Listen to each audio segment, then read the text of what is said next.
সাবেক প্রধানমন্ত্রী ও বিএনপির চেয়ারপারসন বেগম খালেদা জিয়ার সুস্থতায় কামনা করে দোয়া ও ইফতার মাহফিল অনুষ্ঠিত হয়েছে। বুধবার সন্ধ্যায় বনানী থানায় কড়াইবস্তি এলাকায় ১৯ নম্বর ওয়ার্ড স্বেচ্ছাসেবক দলের দোয়া ও ইফতার মাহফিলের অনুষ্ঠানে সভাপতিত্ব করেন ১৯ নম্বর ওয়ার্ডের সভাপতি শাকিল। এ অনুষ্ঠানে প্রধান অতিথি হিসেবে উপস্থিত ছিলেন ঢাকা মহানগর উত্তর বিএনপির সদস্য রেজাউল করিম ফাহিম। অনুষ্ঠানটি সার্বিক পরিচালনা করেন ওয়ার্ডের স্বেচ্ছাসেবক দলের সদস্য সচিব মাসুম। বিশেষ অতিথি হিসেবে উপস্থিত ছিলেন বনানী থানা স্বেচ্ছাসেবক দলের সহ সভাপতি আলমগীর হোসেন, গণতন্ত্র পরিষদের কেন্দ্রীয় কমিটির যুগ্ম আহ্বায়ক আব্দুল বকর শহীদ, ১৯ নম্বর ওয়ার্ডের বিএনপির ভারপ্রাপ্ত সাধারণ সম্পাদক সাঈদ আলী সহ বিভিন্ন সংগঠনের নেতৃবৃন্দ উপস্থিত ছিলেন।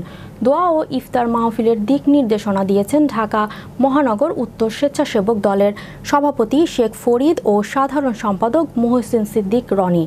প্রধান অতিথি বক্তব্যে রেজাউল করিম ফাহিম বলেন, মানুষের কল্যাণে কাজ করতে হবে, এটাই বিএনপির ভারপ্রাপ্ত প্রেসিডেন্ট তারেক জিয়ার নির্দেশ।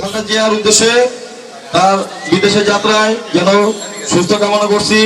জানাতে চাই যারা রাজপথে ছিলেন তাদেরকে আগামী দিনে সাংগঠনিকভাবে মূল্যায়ন করা হবে এবং গণতন্ত্রের পক্ষে যারা ১৭টি বছর দলের দায়িত্ব নিয়ে দুঃসময় জেল খেটেছে, আওয়ামী লীগের অত্যাচার নিপীড়নের শিকার হয়েছে, তাদেরকে মূল্যায়ন করা হোক।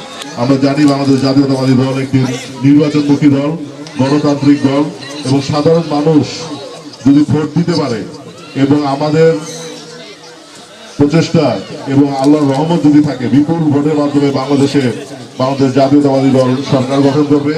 সেই সরকারে প্রধানমন্ত্রী হবেন দেশনায়ক তারেক রহমান এবং তার সেই ৩১ দফা যা নিয়ে তিনি চেষ্টা করছেন রাষ্ট্র মেরামতের জন্য, তা সফল করবেন।